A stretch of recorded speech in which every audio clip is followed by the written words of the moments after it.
Good evening and welcome to another episode of WBUC Primetime News. By now you should probably know us because we are the face of WBUC. I am the Jared Jaquin. And I'm Margot Dillon. Now Margaret, you know what tonight is, don't you? It is Thursday, Jared.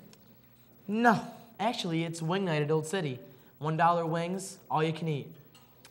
Although I do love wing night, nothing will ever beat the $1 taco night and $3 burrito night. I can easily pound down quite a few tacos and a couple burritos. Not to brag or anything. Wow, Jared, that's really impressive. But I really enjoy going down to open mic night. Oh yeah. Seeing all the talent Studio has is really awesome. Have you ever been down there? I've never been to Old City when open mic night was taking place, but I've really wanted to go see what it's about. Nim Gazuka met up with John McConnell, who's one of the leaders of open mic night at Old City, along with Gary Carpentier. Let's see what John has to say.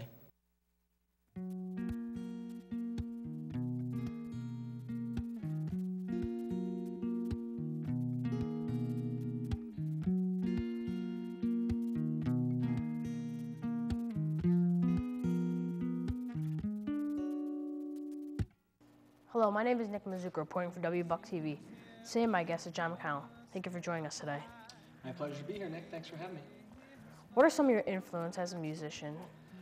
Influence as a musician, well, I've gone a lot of different places musically. I started playing guitar when I was 15, and I was influenced heavily by like the rock music that was going on at that time. But I didn't really start singing until I was 21, 22. So I was influenced totally by different things going on at that time.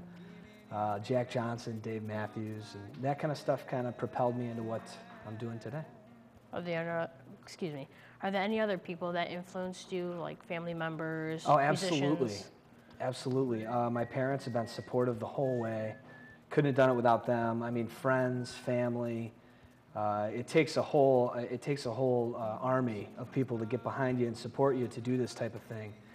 And musically as well, I'd say that my two greatest musical influences are contemporaries of mine, people that I played in a band with. In my last band, Turnip Stampede, we're no longer together, but two gentlemen in that band, Adam Fisher and Max McKee. I know there's a lot of types of music. I know there are a lot of types of music around, and I've yet to meet one person who hates all types of music. Is there a reason, do you think, why people like music so much? It's probably a little bit different for everybody, I would imagine, but it's an expression, an extension of the soul, like wherever you're at in life, it can just touch you deeply and kind of free you from whatever it is that ails you, or it can make you, bring you to a happy place, or it can keep you in a happy place. I just, that's kind of an ambiguous question, but there's an ambiguous answer for you. Well, a couple of weeks ago, I was with Sophie Woods, who did a show with us, and we did 30 seconds for random questions, short answer questions, like one-word question answers. Sure. So I was wondering if you'd like to do that with me. Sure, let's give it a whirl. Okay. What's your favorite movie? My favorite movie is The Big Lebowski. What's your favorite color? My favorite color is blue. Same. Nice. Good color. It's a good color, solid. Yeah. What's your favorite song? My favorite song today is Across the Universe by the Beatles, primarily John Lennon. What's your favorite? Might be different tomorrow. What's your favorite food? My favorite food is baked brie. If there's anyone you'd like to collaborate with, out of alive or dead, who would it be? It would be Stevie Wonder.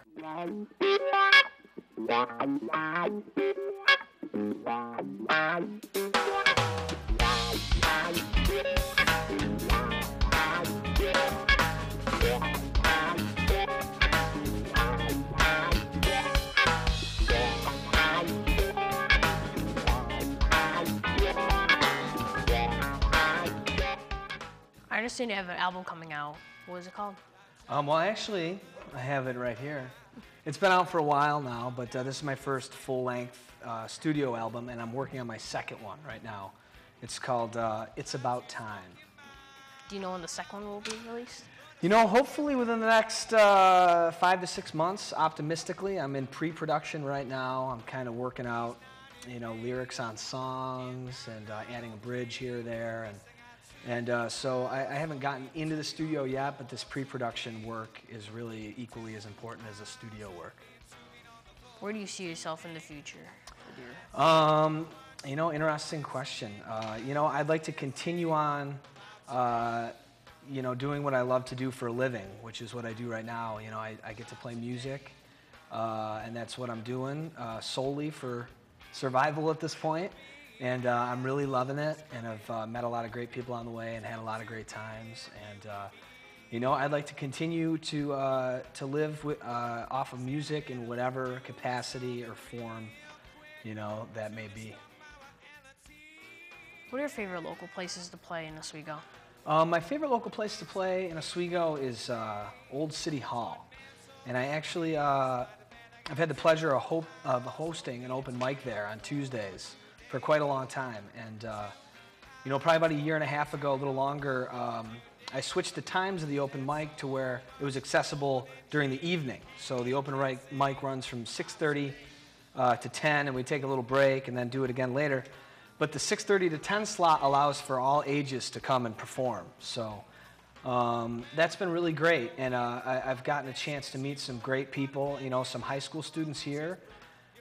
Sophie Woods comes down a lot, and Kyle Osman, and his sister Courtney, we can get her to sing once in a while. Justin Abbott and Matt Spalding, and former student here, Cam Caruso.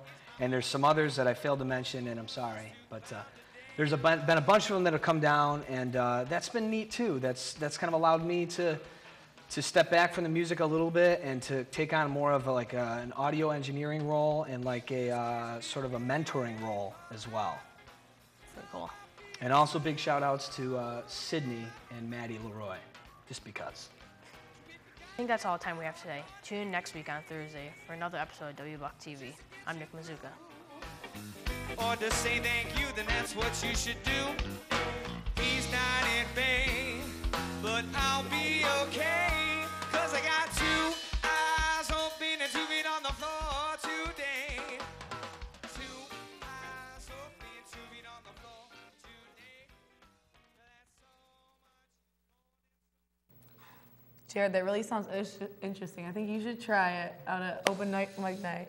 Margot, I would love to, but I think I'm gonna stick to eating my tacos, my wings, and watching open mic night.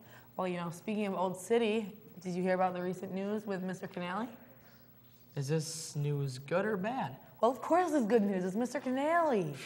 He's a sub, as many of you guys know, and he comes to the high school very frequently. Oh, Mr. Canale, of course. I love when he comes in. He has the best war stories. Yes, he does. Well, the street between Pathfinder Bank and the town hall has been named after him. It will be called Mr. John Canale Boulevard. Mr. Canale has worked at many jobs, one of these being a teacher, and also he's a politician and an author. That's awesome. It really brightens my day when I see that he's my sub. You want to know what brightens my day, Jared? Tell us, Margot. The fact that the boys' football team made it to sectionals, and this is the first time in 16 years, Jared. Wow. That's like a lifetime. Yet another team this fall that has made it to sectionals. Yeah, boys and girls volleyball, boys golf, girls on the tennis team, and now the football team.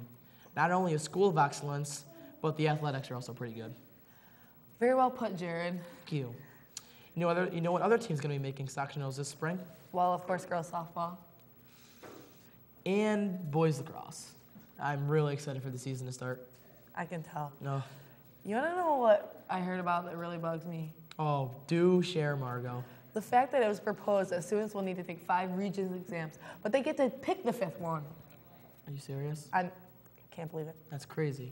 What tests are they required to take? English, science, and math, and then they either take U.S. history or global, and they have a choice for their 5th test. What are the choices they have? They can either choose another social studies exam, STEM-related material, a secondary language other than English, the arts, or a career or technologically focused test. Really? Yes. When does that begin? It was passed by the state education leaders, but it won't be adopted until at least January 2015. Of course it happens the year that we graduate. Figures, doesn't it? You're telling me. Well, that's going to do it for this week's show. Don't forget to tune on Tuesday for Primetime News with Devin and Jake. Have a great evening, Oswego.